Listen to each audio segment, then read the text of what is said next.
ये कुरानी कोट है कि वत इज़्ज़ु मन तुशा वत ज़िल्लु मन तुशा। इज़्ज़त और ज़िल्लत उसके हाथ में है, रोज़ी रोटी इज़्ज़त ज़िल्लत उसके हाथ में है। सबसे आसान काम पता है क्या है? वो है सच बोल देना। रियलिटी शो में पॉपुलैरिटी मिलती है, सब हो जाता है, बहुत बड़े बड़े वादे होते हैं, वहाँ पे डायरेक्टर्स आते हैं, प्रोड्यूसर्स आते हैं एज अ गेस्ट, और वो कहते हैं यार तुमने ओरिजिनल से बेहतर गाया है, तुम हिंदुस्तान के नगीने हो और हमारी अगली फिल्म में तुम गा रहे हो, इसको ये मिलेगा। और जब शो खत्म होता है तो उस मनों के मेल के कुछ लोगों ने मेरे ख्याल से उस चीज़ को अदर वे में समझ लिया कि भाई तुमने हमारे मुल्क के बारे में, जबकि उस मुल्क में मेरे रिलेटिव्स भी रहते हैं। जिस मुल्क से मुझे थ्रेट आए वहाँ मेरे रिलेटिव्स भी रहते। कभी कभी ऐसा हो जाता है कि आदमी जो है अच्छा सुनकार नहीं होता, तो उसको गाना तो बड़ा अच्छा आता, प्रेजेंटेशन नहीं होती।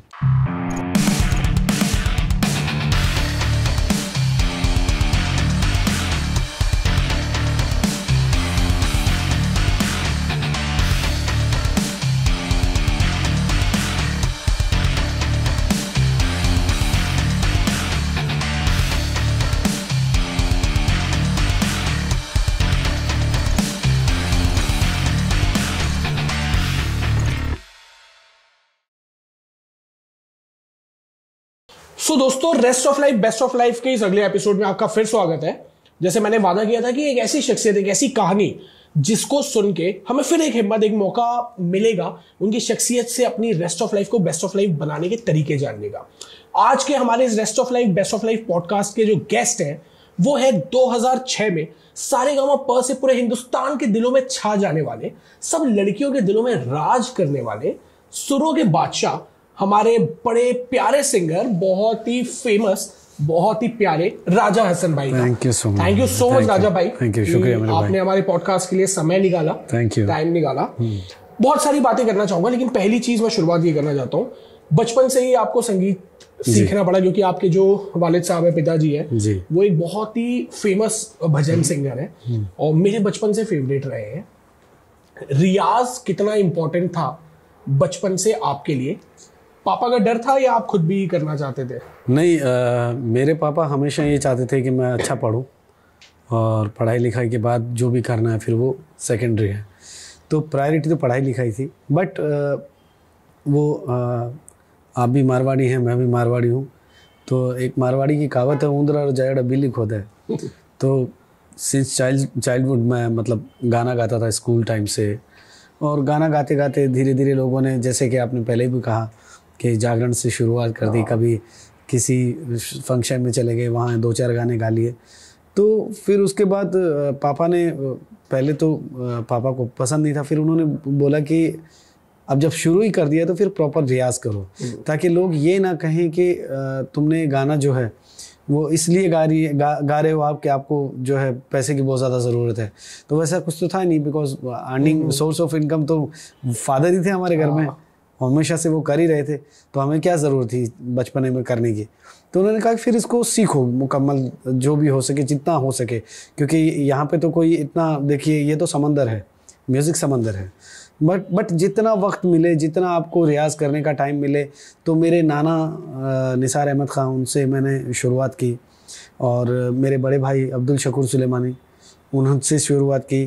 फिर बहुत अरसा मैंने पापा के पास ट्रेनिंग ली, और ड्यूरिंग ट्रेनिंग मतलब एक होता है ना कि बचपना जो होता है वो थोड़ा सा चंचल होता है, तो मेरा जो वो सिखाते थे उसमें मेरा कम रुझान था, बजाय इसके कि मैं कोई ठुमरी या कोई ऐसा बड़ा ख्याल याद करूं। मैं हमेशा सोनू भैया के गाने याद करता था, या कुमार शानू जी या उदित जी, क्योंकि उस दौर में वही हुआ करते थे और वो आज भी है।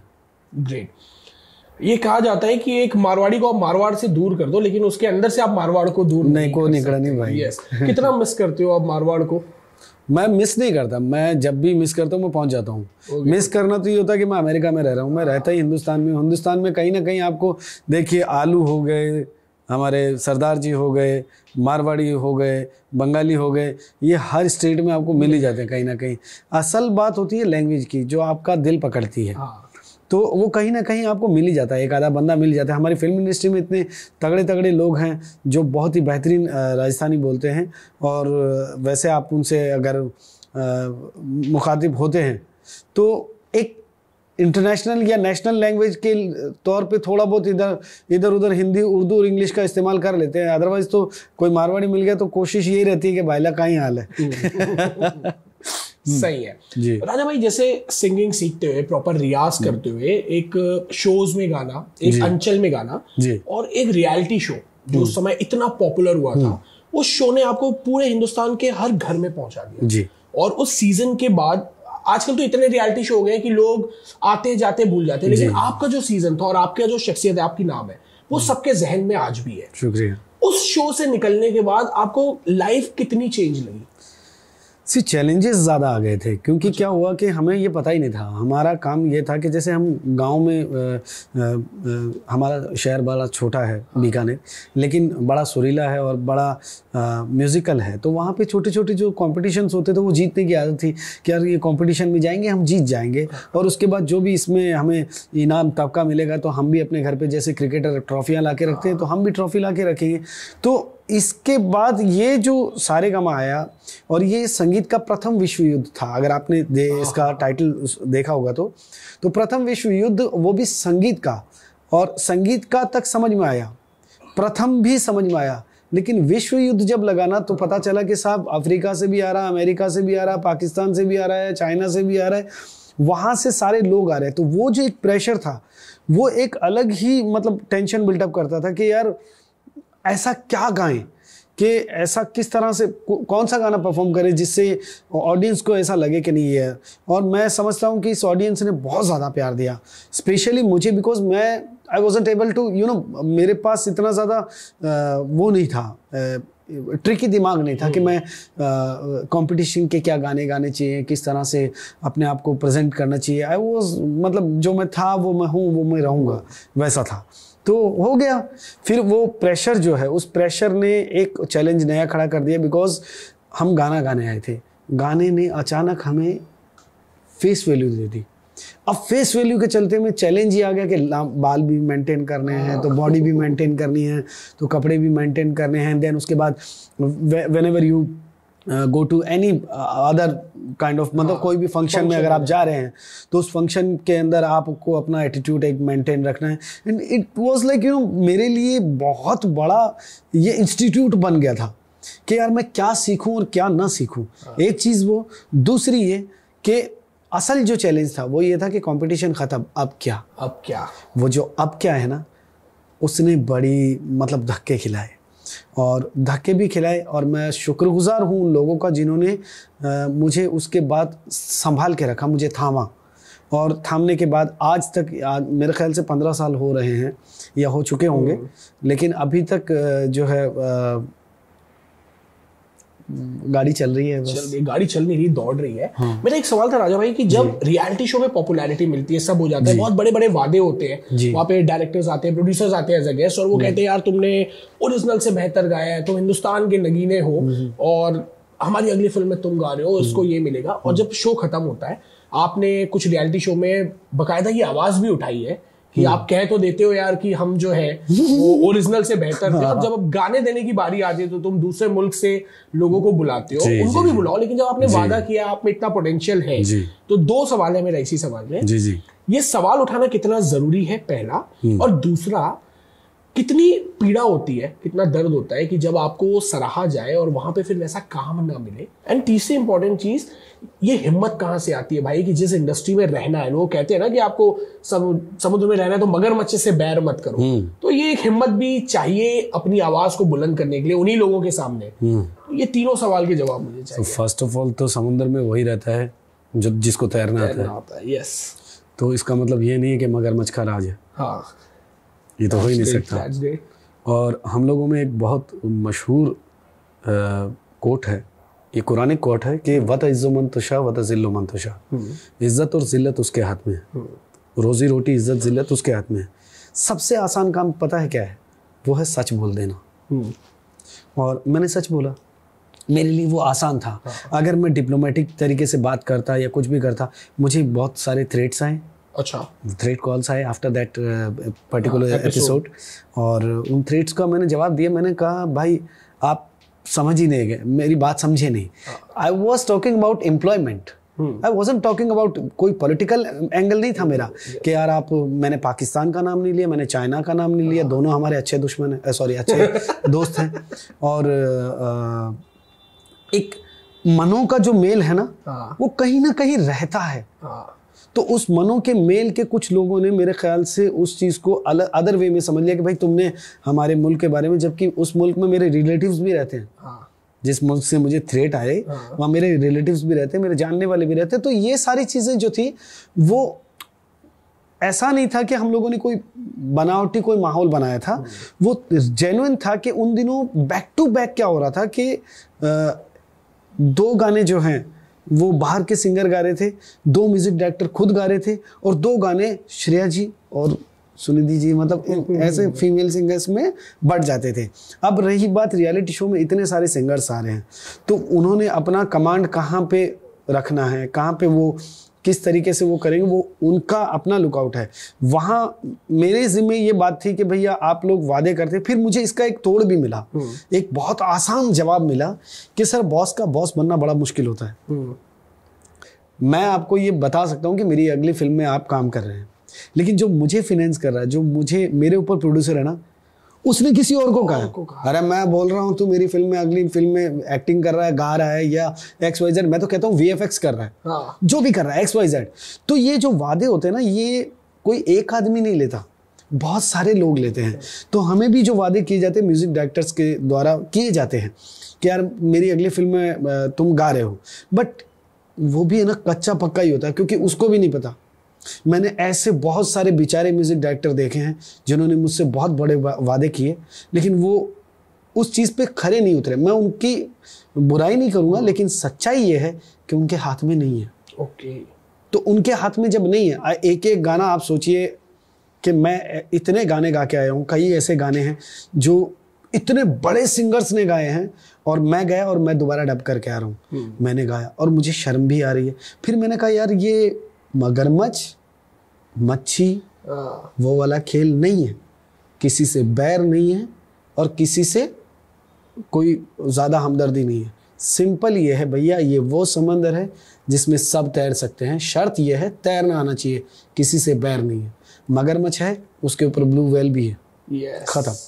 सही है। आपने कहा कि तैरना आना चाहिए, दैट मीन्स आपके पास वो टैलेंट होना चाहिए, वो रियाज होना चाहिए, और आपको आपके टैलेंट पे विश्वास होना चाहिए।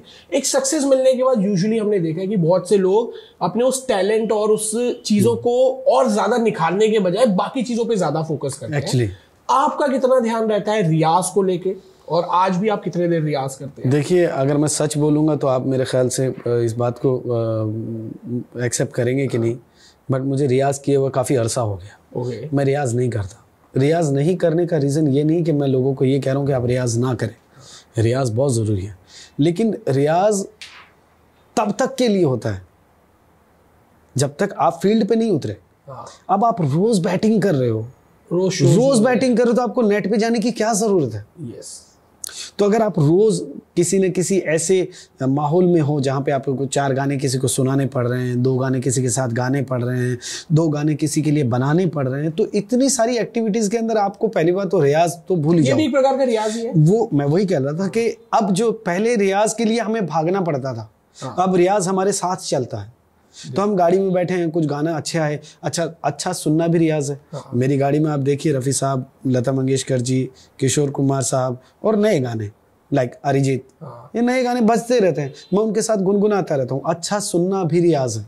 कभी कभी ऐसा हो जाता है कि आदमी जो है अच्छा सुनकार नहीं होता, तो उसको गाना तो बड़ा अच्छा आता, प्रेजेंटेशन नहीं होती उसके पास।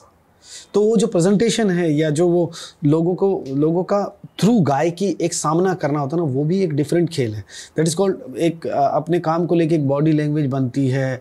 फिर उसके बाद जब आप ऑडियंस से मुखातिब होते हो या ऑडियंस के साथ जब आप जाते हो, तो आपका रियाज जो वो 24 घंटे आपके साथ चलता है। Okay, that's it. मैं एक चीज पूछना चाह रहा था राजा भाई, अब जब आप रियलिटी शो में, जिस शो से आप आए हैं, आपको मौका लगा कि आप उसकी ज्यूरी बने, जी है ना, आप उसके ज्यूरी में भी रहे एक पार्ट।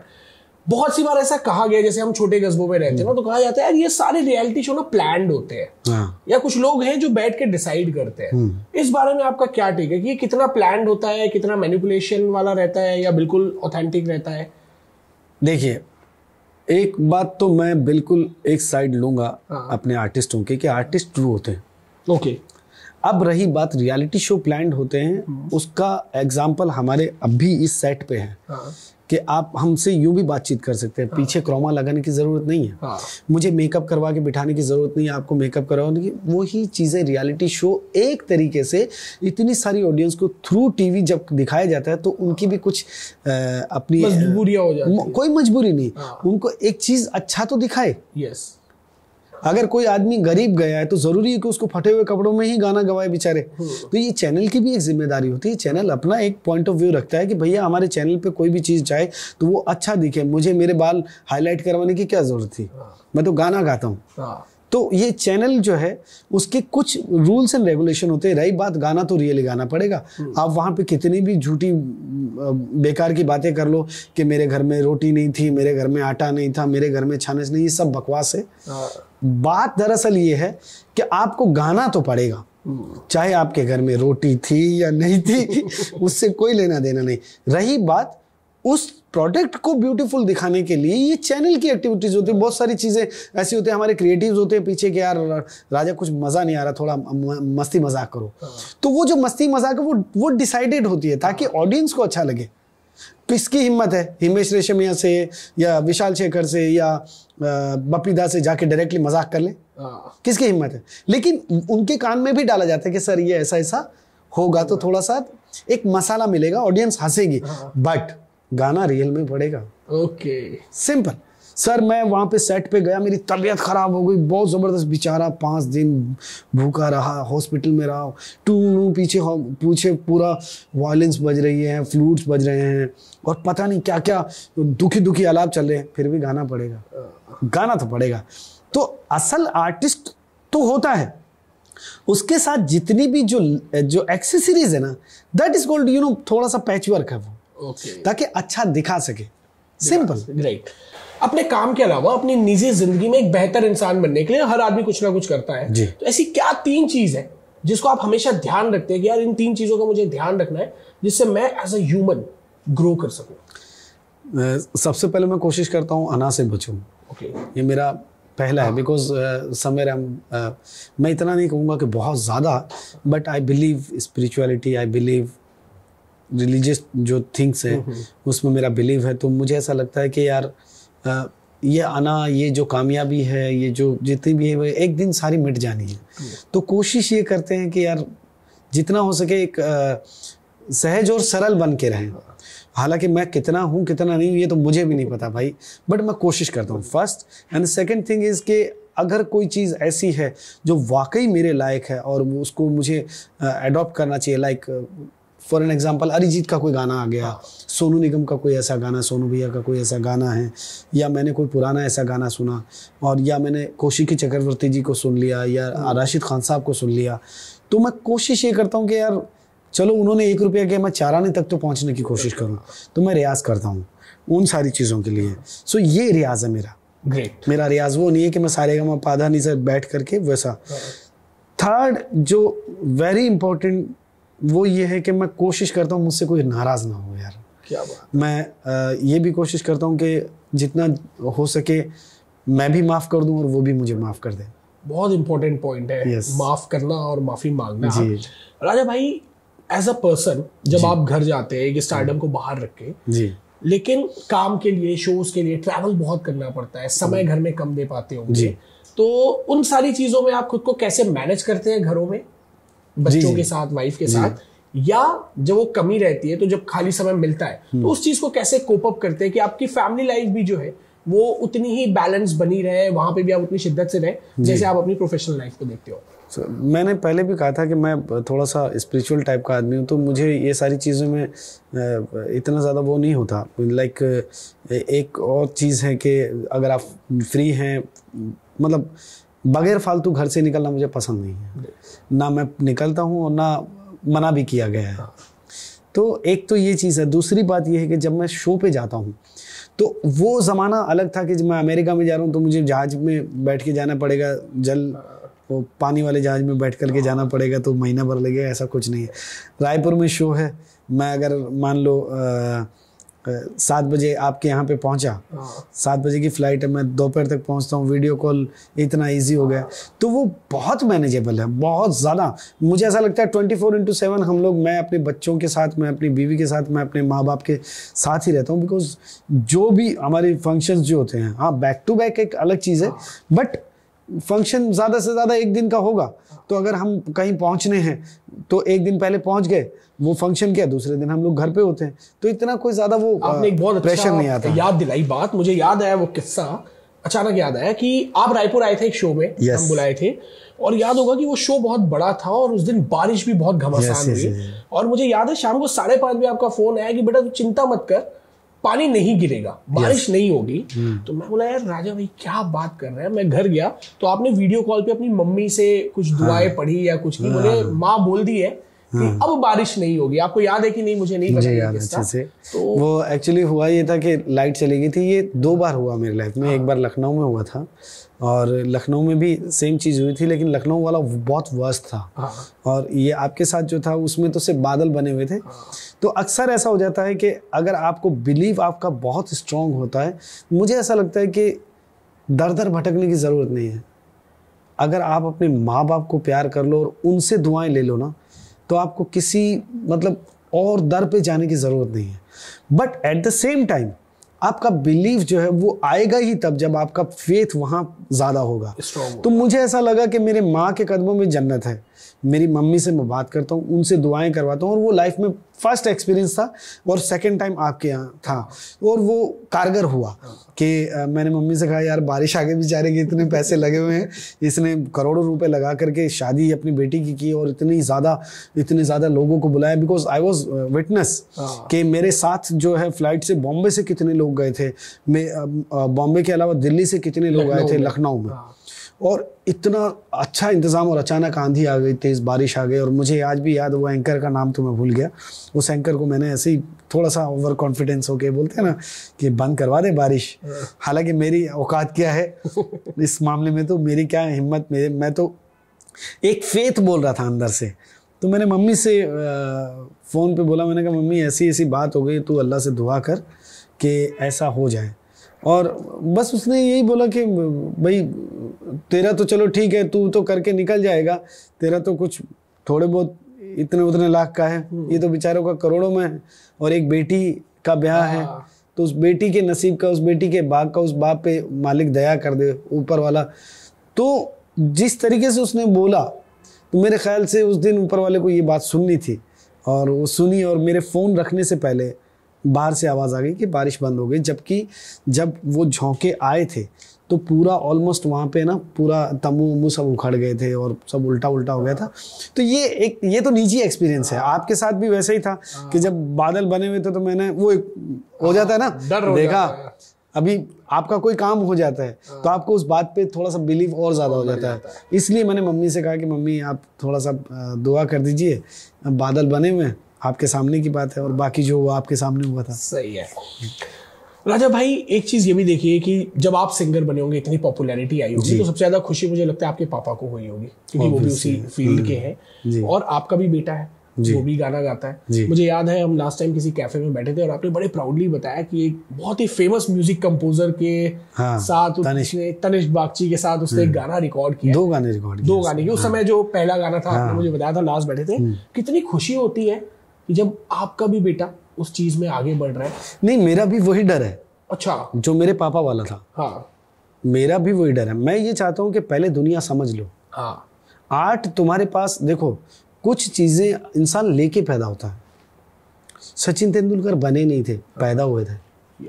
मुझे ऐसा लगता है, ये मेरा बिलीव है। लता मंगेशकर जी, रफ़ी साहब, ये बन नहीं सकते, ये पैदा होते हैं, और ये ऊपर वाले की एक करामात होती है। उसके अलावा दुनिया तो आपको जीने के लिए एक तरीका, एक सलीका, ढंग पता चला। कल उसका बहुत ज़्यादा नाम हो गया, बट वो एबल ही नहीं है किसी चीज़ के लिए, वो दुनिया का ज्ञान ही नहीं रखता। तो पहले पढ़ाई जो है तो मेरा भी वही फोकस है कि भाई वो पहले पढ़ लिख ले और कहीं उसको दुनिया बहुत थोड़ी बहुत समझ में आ जाए। चलो हिसाब किताब तो समझ में आ जाए कि बाहर गया 5,000 का जूता लिया या 500 का लेना है, 300 का लिया या 3,000 का लेना, इतना समझ में आ जाए। तो मेरी प्रायोरिटी भी यही है कि वो अच्छा पढ़ ले और फिर उसके बाद एक एटिकेट्स की दुनिया में आ जाए कि किससे क्या बात करनी है। फिर उसके बाद अगर वो रियाज करके बहुत अच्छा सिंगर भी बन जाता है तो भी खुशी है, और बहुत अच्छा इंसान बने तो डबल खुशी है। तो मेरे लिए इंसान इंपॉर्टेंट है। क्या बात है। आजकल हर घर में राजा भाई सिंगर हो रहे हैं, माँ बाप बहुत अवेयर है, रियलिटी शो को देख के या किसी भी तरीके से अपने बच्चों को म्यूजिक सिखाते हैं। कितना इंपॉर्टेंट है उनके लिए अपने बच्चों के इस करियर या इस शौक पे ध्यान देना, और किन बातों का ध्यान देना कि वो एज अ करियर इसमें भी ग्रो कर सके? देखिए, सबसे पहले तो यह है कि अगर बच्चा टैलेंटेड है और माँ बाप को पता है तो उसके टैलेंट को वैसे भी ज़ाया नहीं जाने देना चाहिए। उसको रियाज करवाओ, उसको अच्छे गुरुओं से मिलवाओ, चाहे वो डांसर बने, चाहे वो सिंगर बने, चाहे वो कुछ भी करे। बट बात यहाँ पे आ जाती है कि उसके ऊपर जिम्मेदारियाँ ना लाद दें, क्योंकि ये जो जिम्मेदारी होती है, कुछ माँ बाप अपनी नौकरियां छोड़ करके, मैंने अल्लाह माफ़ करे, मैंने देखा है, मैं अपनी आंखों से देखा है। मैं सिर्फ वही बात करूंगा, कुछ माँ बाप ऐसे भी हैं जिन्होंने अपनी नौकरियां छोड़ दी और अपने बच्चों के करियर के पीछे वो बेचारे खुद पागल हो गए। लेकिन कहीं माँ बाप की गलती हो जाती है, कहीं बच्चों की गलती हो जाती है। फिर छोटी उम्र का जो पैसा होता है वो भी कहीं ना कहीं आपके अंदर एक एरोगेंस, आपके अंदर एक ईगो पैदा करता है छोटी उम्र का। और अगर आप छोटी उम्र में आप पे जिम्मेदारी आ गई, वो एक अलग चीज़ है। आप पे बर्डन है, 3-4 लोग हैं घर में और मेरे को देखना है, वो एक अलग बात होती है। हर चीज़ का दो पहलू होते हैं, वो एक अलग चीज़ है। बट घर से अगर सिंगर आ रहा है तो घर के सिंगर को रियाज करना चाहिए फर्स्ट। सेकंड चीज़ ये है कि माँ बाप को ये चाहिए कि भाई उसको कोशिश करें कि जितना हो सके निखारा जाए इन टर्म्स ऑफ क्या बोल सकते हो, एक अच्छे ह्यूमन के रूप में। वो ज़्यादा ज़रूरी है। अच्छा, फेक भी बनना नहीं है कि जैसे भीड़ देख के गुरुजी जी जी जी जी, तो वो जो फेक हो तो वो भी पता चलता है। मैं आपसे अगर हंसी मजाक करूँगा आपको पता चल जाएगा। तो हमारा मुल्क जो है ना वो बहुत सेंसिटिव है। हमारे मुल्क को पता चलता है कि ताना क्या है। जैसे आमिर खान साहब ने 3 इडियट में या पता नहीं कौन सी फिल्म में कहा था, अच्छा। तो ये जो ताने होते हैं ना, उसी तरह से हमें जो सामने वाला ना उसके हाव भाव से पता चल जाता है ये फेक कर रहा है। सर मैं आपका बहुत बड़ा वाला फैन हूँ, पता चलता है सच। समझ लो, वो भीड़ देख के बोलता है। तो वही चीज से थोड़ा सा बचने के लिए कि बच्चे फेक ना हो जाए, बच्चों को फेक होने से बचाएं। और इस सोशल मीडिया के ज़माने में तो ये तो बहुत ज़्यादा है भाई, इतना ज़्यादा हो गया कि खैर वो उनकी अपनी ही नहीं चाहता आदमी को इंस्टेंट पॉपुलैरिटी। तो माँ बाप को ये चाहिए कि बच्चों पे थोड़ा सा पर्सनली इस बात पे ध्यान दें कि आप अपने फोकस से भी ना हटे। कि आपकी नौकरी, आपने नौकरी छोड़ दी, जो बीवी आपकी कभी घर से बाहर नहीं निकली थी वो बच्चों को ले लेके कभी ये शहर कभी वो शहर घूम रही है। फर्स्ट एंड सेकंड थिंग, चलो ठीक है वो घूम भी रही हैं, वो एक अलग चीज़ है, बच्चा टैलेंटेड है तो, लेकिन एक ज़ोर ज़बरदस्ती करना एक अलग चीज़ हो गई। या तो किसी ऐसे मोतबर बंदे के हवाले करें ताकि आपका जो है रुतबा उस बच्चे पे हमेशा कायम रहे। थोड़े दिनों के बाद वो बच्चा यूँ बोलता है, कल तो शो से पैसे लाके दिए थे। मैं सिर्फ वही बोलूँगा जो मैंने आंखों से देखा है, नाम मैं किसी का नहीं लूँगा।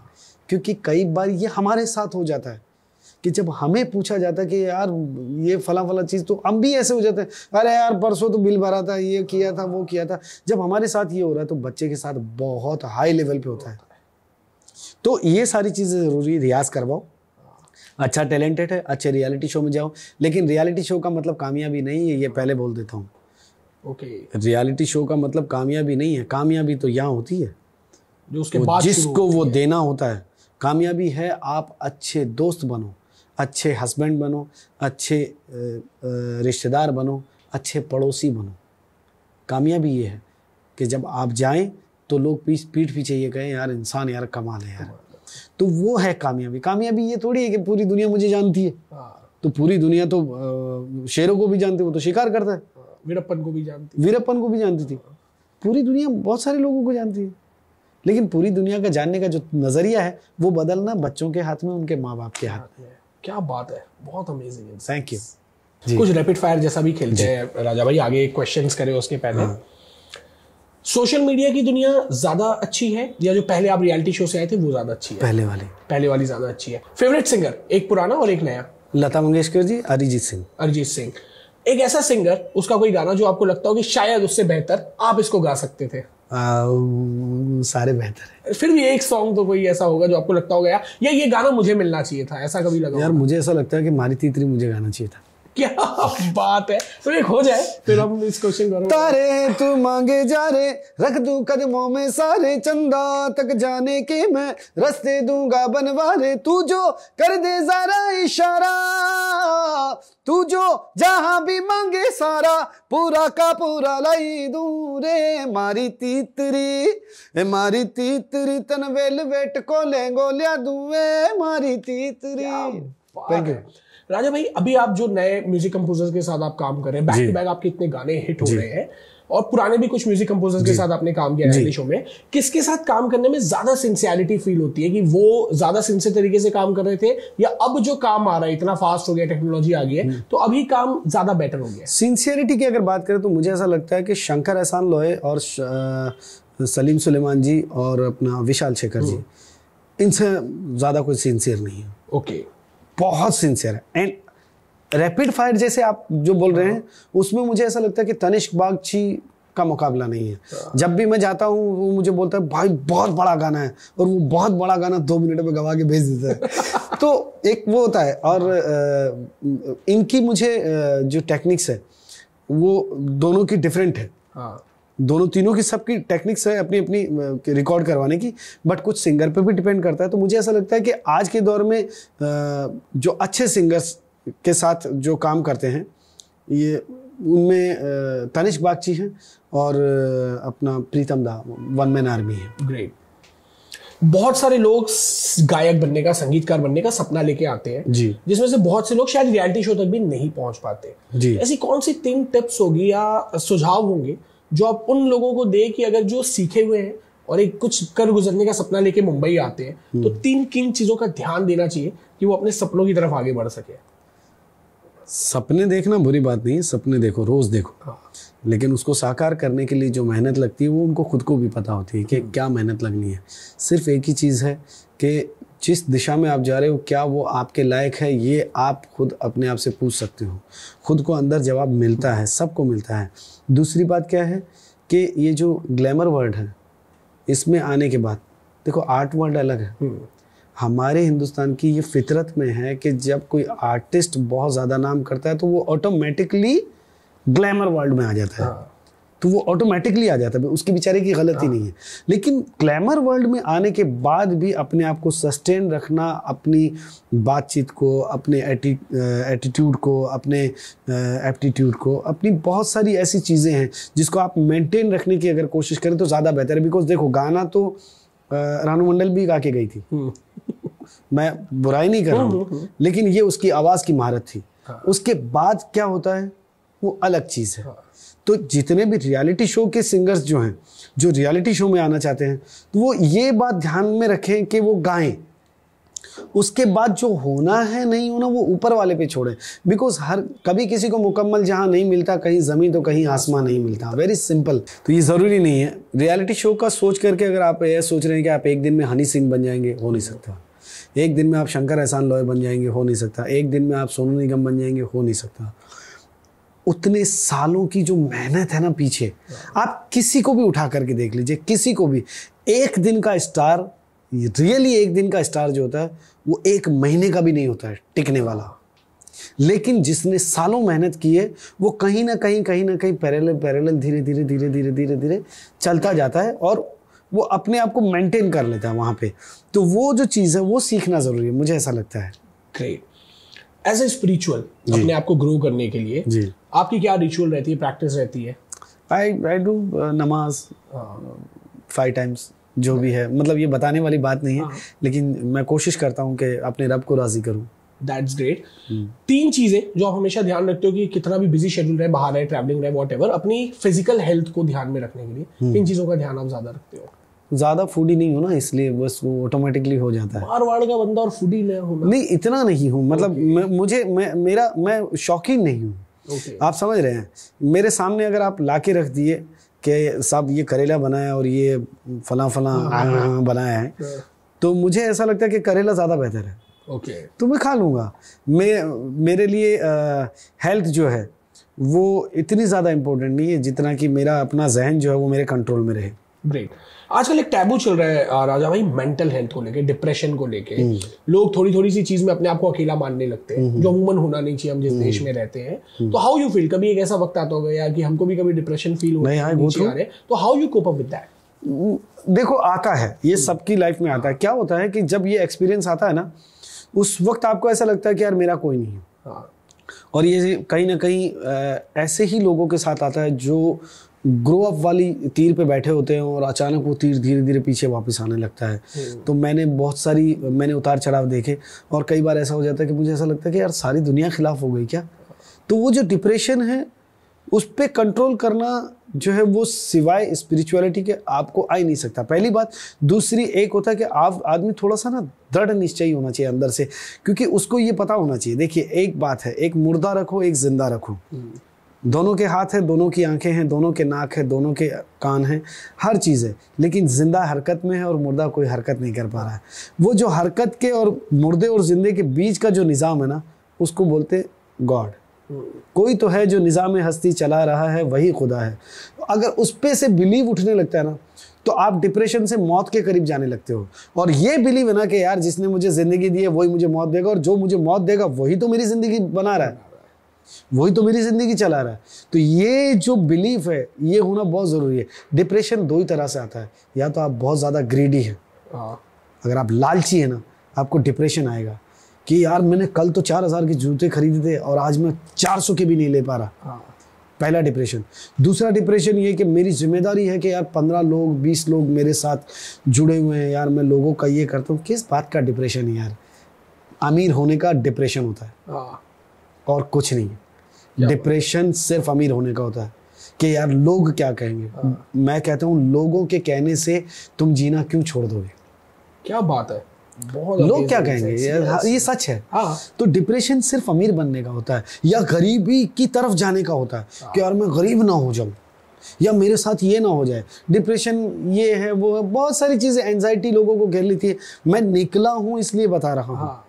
मैं अभी थोड़े दिन पहले, आज से 1.5-2 साल पहले, मैंने अपने एक बहुत अच्छे दोस्त से बात की और मैंने म्यूजिक डायरेक्टर्स को भी अप्रोच किया। मैंने कहा sir I am gone, please save me. और उस म्यूजिक डायरेक्टर का जो मेरे पास जो रिप्लाई था वो आज तक आया नहीं। तो आप समझ सकते हैं। तो फिर मैंने अपने रियल लाइफ के जो रियल चैलेंजेस है उनको फेस करना शुरू किया। मुझे ज़्यादा से ज़्यादा क्या होगा, कुल्लु नफ्सिन ज़ायक़ातुल मौत, एक दिन सबको मरना है, मैं मर जाऊंगा, इससे ज़्यादा कुछ नहीं होगा। लेकिन मैं मरने के बाद लोग कहेंगे यार मैं इसमें लाख रुपया मांगता था, मैं इसमें 3 लाख मांगता था। अरे अच्छा हुआ, 2 बातें होती है इंसान मरता है तो, एक अच्छा था, दूसरी अच्छा हुआ। क्या बात है। इसमें एक बात याद आई, मैं कल पॉडकास्ट शूट कर रहा था अहमदाबाद में, तो वहां जिनसे करा तो उन्होंने एक बहुत अच्छी बात बोली कि इंसान को डिप्रेशन होता है व्हाट इफ के कारण। हम व्हाट इज में जीते ही नहीं है, हम इसी में जीते रहते हैं कि यार अगर ये हो जाता तो, अगर मैं गरीब हो जाऊं, आज मेरे पास ये कल ना रहे। हम इस पे बात ही नहीं करते, व्हाट इज, आज जो है आज ये रहेगा। तो आपने वो बात को बहुत खूबसूरती से समझाया। Thank you. जब स्टारडम मिली जी, वो पहला चेहरा तो याद होगा जिसने राजा हसन को कहा होगा कि सर एक फोटो प्लीज, एक सेल्फी या एक ऑटोग्राफ। कैसा एक्सपीरियंस था, कैसी फीलिंग थी? ये थोड़ा फनी है यार। मैं जब ड्यूरिंग सारेगामा थी, तो मैंने कहा कि यार मैं अब सारेगामा में जाता हूँ तो मुझे शूट के लिए जाना पड़ता है, तो मेरा कुछ तो थोड़ा अपना भी वकार होना चाहिए भाई, क्या है। तो मेरे एक भाई हैं इंडस्ट्री के बहुत बड़े नामचीन रिदमिस्ट हैं, राजू सरदार। तो उनसे मैंने उनकी गाड़ी मांगी। मैं यार मुझे गाड़ी दे दो यार प्लीज़, मैं शूट पे जा रहा हूँ। हो राजा भाई no problem, he is my brother. तो उन्होंने गाड़ी दे दी, पेट्रोल नहीं था बस उसमें। अब साहब मैं पहुँच गया, मैंने शो किया। शो करने के बाद मैं वापस आ रहा था तो चलो ठीक है, वो स्टूडियो की ऑडियंस एक अलग होती है, हाँ। लेकिन ये एक्सपीरियंस कमाल होता है कि जब आप दादर के ब्रिज से उतर रहे हैं और आपका पेट्रोल खत्म हो गया, चंद लोग आपको धक्का देने के लिए आपको बता रहे हैं, और आपका पहला एक्सपीरियंस, मेरा पहला एक्सपीरियंस कि मेरे हाथ में मारुति 800 है, मैंने कहा अल्लाह मियाँ अब मैं करूँ क्या। नीचे उतरा तो सब्जी वाला आया, ए बड़े बाल वाला राजा सर ना, मैंने कहा यस सर यस, एक फोटो। और मुझे ये नहीं पता कि उस टाइम में वो फोटो सेल्फ मोबाइल था ही नहीं, मोबाइल इतने एक्सपेंसिव मोबाइल होते थे उस वक्त में, वो जो मुड़ने वाला मोबाइल हम लोगों ने सब लोगों ने रख लिया था वो गाना, तो इतने मतलब मोबाइल का वो उतना था नहीं, एक सब्जी वाला उस वक्त अफोर्ड नहीं कर पाता था, ज्यादा से ज्यादा वो नोकिया 3310 होता था किसी के पास। तो वो सामने एक बंदे को फोटोग्राफर्स को लेने गया, सब्जी वाला, उसके सब्जी के ठेले पे दूसरे सब्जी वाले को उसने खड़ा करके कि भाई तू ये ध्यान रखना। और मेरी टेंशन ये है कि भाई पेट्रोल खत्म हो गया, ये अब मैं दिमाग लगा रहा हूँ वहाँ कि जैसे ये फोटो लेगा ना मैं इसको बोलूँगा भाई धक्का दे देना प्लीज। तो वो आया, उसने फोटो वोटो ली, फिर मैंने उसको अपनी बात बताई। तो ये मेरे लिए एक ऐसा मोमेंट था, मैंने कहा यार ये लाइफ में पहली बार ऐसा हुआ कि मैं रोड पे रुका और अपनी मजबूरियों के कारण रुका और लोगों ने मुझे पहचान लिया। तो वो एक शुक्रिया अदा भी एक स्पेशल था कि रब तेरा लाख लाख एहसान है कि अगर मैं पैदल आता तो भी लोग मुझे जानते, मुझे गाड़ी लाने की जरूरत नहीं थी। क्या बात है, तो वो चीज अच्छी हुई मेरे साथ। That's so amazing. एक लास्ट क्वेश्चन राजा भाई, what is your formula of making rest of life best of life? Keep calm yourself first and be spiritual, and कोशिश करो कि आपका आप जो आज कह रहे हैं वो हमेशा कहें। कोशिश करो कि आप जो आज सुनने के आदी नहीं हैं उससे बचें। कोशिश करो कि जो आपका नेचर है उसमें निखार आए। शर्त ये रखो खुद के साथ कि मैं बेहतर से बेहतरीन होने की कगार पे हूँ। ये ना शर्त रखें कि मैं किसी से बेहतर हूँ, कोई मतलब नहीं है। क्योंकि बेहतर, वेरी फर्स्ट क्वेश्चन में मैंने आपसे कहा था कि वत इज़्ज़ो मन तुशा वत ज़िल्लो मन तुशा, इज़्ज़त ज़िल्लत उसी के हाथ में।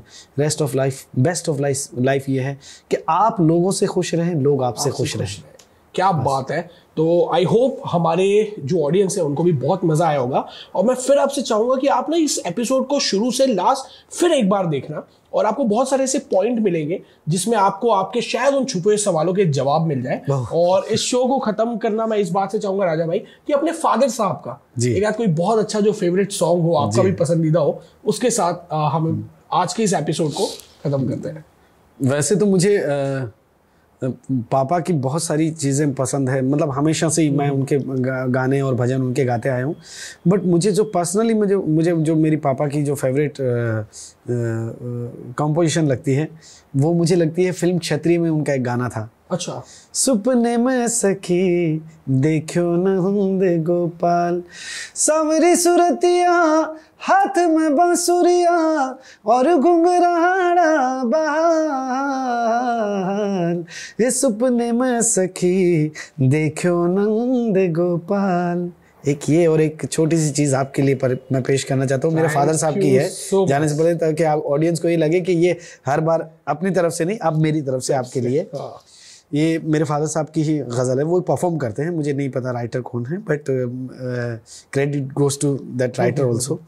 कि तुम सामने बैठो और मैं गीत गाऊं, और मैं गीत गाऊं, प्यारी बातें सुनाऊं, हंस कर दिल बहलाऊं, प्यारी बातें सुनाऊं, हंस कर दिल बहलाऊं, तुम सामने बैठो और मैं गीत गाऊं, और मैं गीत गाऊं।